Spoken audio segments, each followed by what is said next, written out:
अहिल्यानगरचा Bhupendra share मार्केटमधून एका दिवसाला 1 कोटींचा नफा कमवायचा. 8,000 रुपयांवरून सुरुवात, 850 कोटींवर शेवट. ग्रो मोरची A to Z कहाणी समोर. शिर्डी येथील रहिवासी असलेला भूपेंद्र राजाराम सावळे, वय 27, हा शिक्षणासाठी मुंबईला गेला होता. घरची परिस्थिती जेमतेम असल्याने मुंबईत त्याने पार्ट टाइम जॉब शोधला. चित्रपट नगरीत त्याला महिना 8,000 पगाराची नोकरी मिळाली. तिथे नोकरी करत असताना त्याचा संपर्क श्रीमंत लोकांशी आला.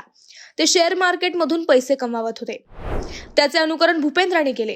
पगार हातात पडल्यानंतर त्याने 2019 मध्ये 8,000 रुपये शेअर मार्केटमध्ये गुंतवले. त्याला 40,000चा नफा झाला. ही माहिती नातेवाईकांना समजली. त्यांनी भूपेंद्रकडे 1 लाख रुपये दिले. ते त्यांनी शेअर मार्केटमध्ये गुंतवले. इतर नातेवाईकांनीही भूपेंद्रला पैसे दिले. नातेवाईकांचा भूपेंद्रवर विश्वास बसला. तो शिर्डीचा असल्याने संस्थांमधील कर्मचाऱ्यांनी त्याच्याकडे पैसे गुंतवण्यास सुरुवात केली. तो दररोज 25 कोटी रुपये शेअर मार्केटमध्ये गुंतवत होता.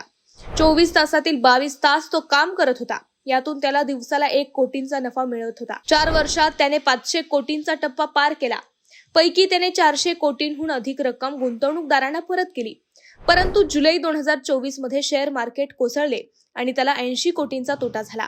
तरीही तो नव्या जोमाने काम करत होता. पण पैसे परत न मिळाल्याने शिर्डी पोलीस ठाण्यात गुन्हा दाखल झाला आणि तो पोलिसांच्या जाळ्यात अडकला. दरम्यान वेळ मिळाल्यास महिन्याभरात सर्वांचे पैसे परत करणार असल्याचे भूपेंद्र आजही पोलिसांना सांगतोय.